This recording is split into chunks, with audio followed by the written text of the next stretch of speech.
کہ جس آرزو کے لیے اگر وہ کوئی کوشش نہیں کر رہا ہو، کوئی محنت نہیں کر رہا ہو، اور اسی طریقے سے اگر کسی کو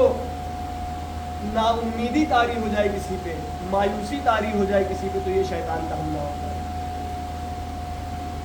دوسرا سب سے بڑا گناہ نا امیدی کو بتایا گیا، مایوسی کو بتایا گیا، تو خدا بندے مطال سے مایوس ہو جائے۔ عزیزان گرامی، ہمیں اپنی زندگی میں دھیان رکھنا ہے، خیال رکھنا ہے کہ شیطان کے حملے سے خود کو محفوظ رکھے۔ ہاں عزیزان گرامی،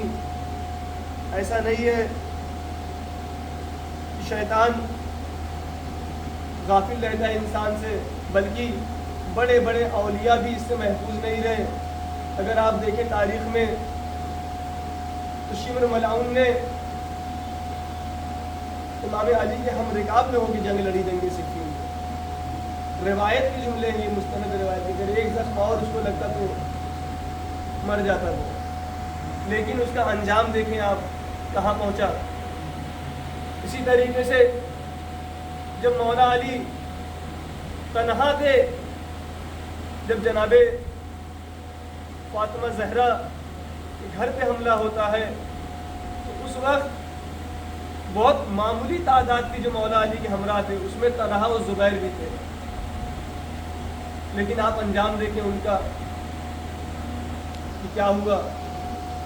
عزیزان گرامی، اور ایسا نہیں ہے، یہ ہمیں دیکھنا پڑے گا، یہ ہمیں خود کو بچانا پڑے گا شیطان کے حملے سے، تاکہ ہم امام کی نصرت کر سکیں، اپنے وقت کے امام کے لیے اپنی جان نثار کر سکیں۔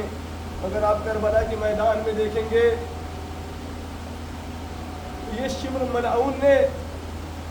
جناب ام المنین اور ان کے بچوں کے لیے امان نامہ لے کے آیا تھا۔ کیونکہ مولا عباس سے کیا جملہ تھا، جب وہ امان نامہ لے کے آیا تو ملعون خطاب کرتا ہے کہ اے میرے بہن کے بیٹوں، میں تمہارے لیے امان نامہ لایا ہوں، بس تم خود کو جنگ سے دور کر لو، امام حسین کی نصرت مت کرو۔ روایتوں کے جملے ہیں کہ مولا عباس اس کا جواب تک نہیں دیتے جب تک امام حسین نہیں کہتے ہیں کہ اس کا جواب دو، اور مولا عباس کہتے ہیں اے ملعون، تجھ پہ بھی اور تیرے امان نامے پہ بھی خدا کی لعنت ہو۔ عزیزان گرامی، جناب عباس ایثار کا وہ پیکر ہے جس کی کوئی مثال نہیں ملتی۔ عزیزان گرامی، اگر آپ کربلا کے میدان میں دیکھیں، جناب عباس کی طرف کو مشاہدہ کریں گے، بار بار امام حسین سے اجازت لینے آتے ہیں، کہتے ہیں آقا میرا دل تنگ ہو رہا ہے، میرا دم گھٹ رہا ہے سینے میں، مجھے بھی جنگ کی اجازت دیجیے۔ عزیزان محترم، سوگواران کربلا، اگر آپ مشاہدہ کریں گے تو یہ قربانیاں ہوتی ہیں جو انسان کو اس اوج پہ پہنچاتی ہیں۔ ہاں، یہ چھوٹی چھوٹی قربانیاں، یہ فداکاریاں باعث بنتی ہیں کہ خدا انسان کو مرتبہ عطا کرتا ہے۔ ہاں، بہت خوبصورت جملہ ہے شہید مرتضیٰ حویلی کا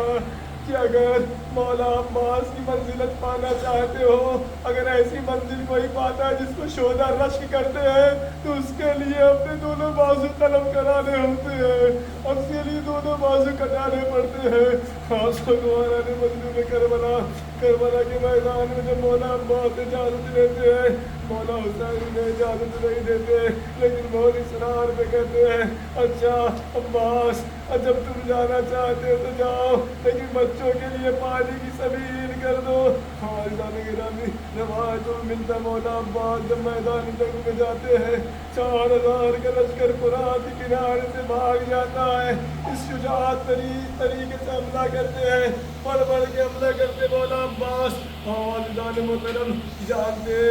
یہ کوئی ایثار معمولی بات نہیں ہے، کربلا کی گرمی اور پیاس کی شدت، اس عالم میں جنگ کرتے ہوئے مولا عباس جب اپنے گھوڑے کو دریا میں اتارتے ہیں، روایتوں کا جملہ ہے کہ لوگوں نے دیکھا کہ مولا عباس پانی لیتے ہیں چلو میں، لیکن واپس پھینک دیتے ہیں دریا میں۔ شہید بطاری نے لکھا، مکتب بطاری ہے کہ کسی کو اس کی وجہ نہیں پتا، لیکن جب واپس آتے ہیں تو ایک شعار بلند کرتے ہیں مولا عباس، کہتے ہیں عباس کے نفس تو کیا چاہتا ہے؟ تو حسین کے بعد بھی زندہ رہے؟ ایسا نہیں ہوگا کہ حسین پیاسے رہے اور تو اپنے آپ کو پیاس پانی سے سیراب کرے۔ حاضران گرامی، اگر آپ دیکھیں گے تو یہ کوئی چیز نہیں تھی، کوئی حرام کام نہیں تھا کہ پیاس کی شدت میں انسان پانی نہ پی سکے، لیکن یہ اپنے وقت کے امام کی محبت تھی، بے پناہ محبت تھی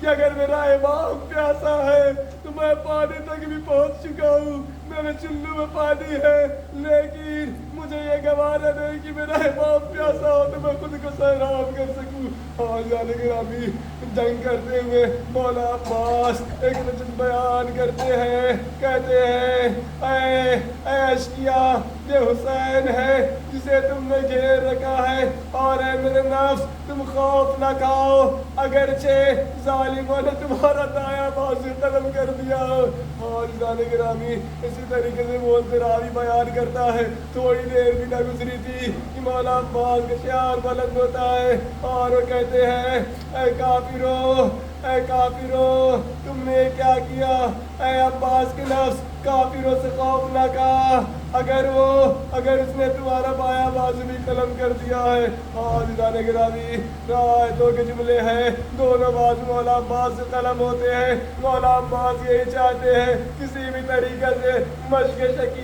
سکینہ کو خیمے تک پہنچا سکے، لیکن اللہ نے مصیبت ایک سکینہ واحدی گرج ایسا لگا سر پہ کہ وہ عباس گھوڑے پہ سنبھل نہ سکے اور زین سے زمین پہ آ گئے۔ حاضران گرامی، یہی نہیں، اسی چیز کو جناب ام المنین اپنے مرثیے میں پڑھتی تھی۔ جب وہ مدینے میں تھی، یہ سنا کہ مولا عباس کی شہادت کی خبر سنی تو ایسے دل خراش مرثیہ پڑھتی تھی کہ روایتوں میں ہے کہ شدید ترین افراد بھی گریہ کرنے لگتے تھے۔ حاضران گرامی، یہ ام المنین کے مرثیے کے بنتے ہیں کہ اے بیٹا عباس، میں نے یہ سنا ہے کہ تیرے دونوں بازو قلم ہو گئے تھے اور تیرے سر پہ آئینی گرز لگا۔ ہاں اے بیٹا عباس، کسی بھی شقی میں یہ ہمت نہ تھی کہ تیرے سر پہ آئینی گرز مارتا، یہ تبھی ممکن ہوا جب تیرے دونوں بازو قلم ہو گئے تھے، ورنہ کسی میں یہ جرت نہیں تھی۔ ایام